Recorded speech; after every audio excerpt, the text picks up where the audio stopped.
यह उस जमाने की बात है जब रातें सिर्फ अंधेरी नहीं होती थीं, बल्कि राज भी अपने अंदर छुपाए होती थी।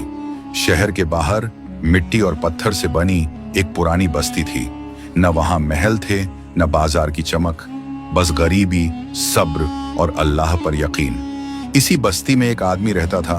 लोग उसे यूसुफ के नाम से जानते थे। यूसुफ कोई अमीर नहीं था, कपड़े पुराने, जूते फटे हुए, दिन भर मजदूरी करता और रात को मस्जिद के कोने में बैठकर दुआ करता। लोग कहते थे, यूसुफ बेचारा है पर दिल का साफ है। लेकिन कुछ लोग हंसकर बोलते, ईमान से पेट नहीं भरता। यूसुफ के घर में सिर्फ एक चीज थी जो कभी कम नहीं हुई, सब्र। एक रात जब चांद आधा छुपा हुआ था और हवा में अजीब सी ठंडक थी, यूसुफ अपनी मजदूरी से लौट रहा था। शहर के बाहर एक पुराना कब्रिस्तान पड़ता था। लोग वहां से गुजरना पसंद नहीं करते थे। कहा जाता था कि वहां नजर आने वाली चीजें इंसानी नहीं होती। यूसुफ ने हमेशा उस रास्ते को टालने की कोशिश की, लेकिन उस रात दूसरा रास्ता बंद था। उसने बिस्मिल्लाह पढ़ी और धीरे धीरे कब्रिस्तान के पास से गुजरने लगा। तभी एक आवाज आई, यूसुफ। वह रुक गया, दिल तेज धड़कने लगा। उसने आवाज लगाई, कौन? कोई जवाब नहीं। फिर दोबारा आवाज आई, यूसुफ। इस बार आवाज बिल्कुल पास से आई। उसने पीछे मुड़कर देखा, वहां एक साया खड़ा था, न पूरी तरह इंसान जैसा, न पूरी तरह अंधेरा। यूसुफ का जिस्म कांपने लगा। उसने फौरन कहा, अगर तू जिन्न है तो अल्लाह का वास्ता है, मुझे नुकसान न पहुंचाना। साया धीरे धीरे आगे बढ़ा और बोल पड़ा, डर मत यूसुफ, मैं तुझे नुकसान पहुंचाने नहीं आया। मैं उनमें से हूं जिन्हें तुम लोग जिन्न कहते हो। यूसुफ की सांस रुक सी गई। जिन्न ने कहा, मैं तुझे काफी वक्त से देख रहा हूं। तू गरीब है, लेकिन तेरा दिल लालची नहीं। यूसुफ ने सिर झुका लिया। गरीबी मजबूरी होती है, पसंद नहीं। जिन्न हल्की सी हंसी हंसा। इंसान की ज्यादातर बुराइयां मजबूरी से नहीं, लालच से होती हैं। मैं तुझे एक मौका देने आया हूं। जिन्न ने अपना हाथ उठाया और जमीन पर एक छोटा सा संदूक आ गिरा। उसने कहा, इस संदूक को अपने घर ले जा। इसे 3 रातों तक मत खोलना। हर रात एक चीज होगी जो तुझे इसे खोलने पर मजबूर करेगी।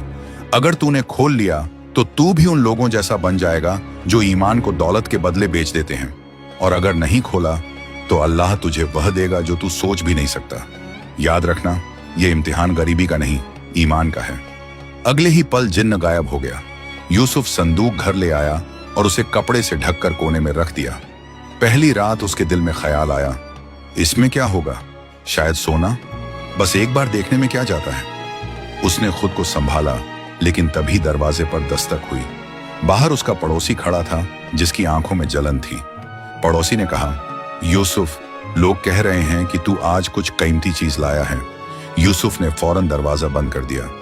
अगली सुबह पूरे मोहल्ले में बात फैल गई कि यूसुफ के घर में कोई राज है। लोग उस पर हंसने लगे। उनकी आंखों में हसद, जलन था।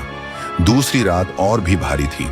यूसुफ के कानों में उसकी मरहूम बीवी की आवाज आने लगी, यूसुफ, अगर इस संदूक में दौलत हुई तो तू अकेला नहीं रहेगा। लोग इज्जत देंगे, तेरा मजाक नहीं उड़ाएंगे। संदूक से रोशनी निकलने लगी। यूसुफ का हाथ ताले की तरफ बढ़ा, लेकिन उसने चीख कर कहा, बस करो, ये मेरा नफ्स है। तीसरी रात सबसे भयानक थी। बाहर से तलवारों की आवाज आई। मोहल्ले के 10-12 लालची लोग दरवाजा तोड़कर अंदर घुस आए। उनका लीडर चीखा, संदूक हमें दे दे यूसुफ, तू अकेला क्या करेगा इस दौलत का? यूसुफ का जिस्म कांप रहा था। तभी जिन्न दोबारा जाहिर हुआ और उसकी आवाज गूंजी, एक कदम और तुम अपनी आखिरी रात देख लोगे। लालच में अंधा लीडर तलवार लेकर आगे बढ़ा। उसी पल यूसुफ ने संदूक पर जोर से हाथ मारा और चिल्लाया, बंद हो जा, मुझे दौलत चाहिए थी। ये सच है, पर इससे ज्यादा मुझे अल्लाह का गुस्सा डराता है। उसने संदूक उठाकर जमीन पर पटक दिया। संदूक टूट गया। संदूक के टूटते ही न सोना निकला, न जवाहरात, सिर्फ राख और एक पुराना कागज निकला। जिन्न ने वह कागज उठाया और सबको पढ़कर सुनाया, जो मुझे खोलेगा वह अपना ईमान खो देगा। सब सन्न रह गए। जिन्न ने कहा, इसमें कोई दौलत नहीं थी, ये रोशनी तुम्हारे लालच की थी। यूसुफ, तू इम्तिहान में कमजोर हुआ पर गिरा नहीं। आसमान गरजा और वह सब लालची लोग वहां से भाग खड़े हुए। अगली सुबह पूरे शहर में यूसुफ की ईमानदारी के चर्चे थे। शहर के काजी ने उसे सरकारी खजाने का जिम्मेदार बना दिया, क्योंकि जो इंसान दौलत का गुलाम नहीं होता वही उसका सही हकदार होता है। यूसुफ की जिंदगी बदल गई, शहर में बरकत आ गई। जाते जाते जिन्न ने सिर्फ एक बात कही, दौलत बुरी नहीं होती, पर जब इंसान दौलत के लिए अपना ईमान गिरवी रख दे तो वह इंसान इंसान नहीं रहता। दोस्तों, अगर आपको यह वीडियो अच्छी लगी हो तो हमारे चैनल को सब्सक्राइब करें और बेल आइकन दबाना न भूलें। हम मिलेंगे जल्द ही फिर एक नई वीडियो के साथ। तब तक के लिए अल्लाह हाफिज।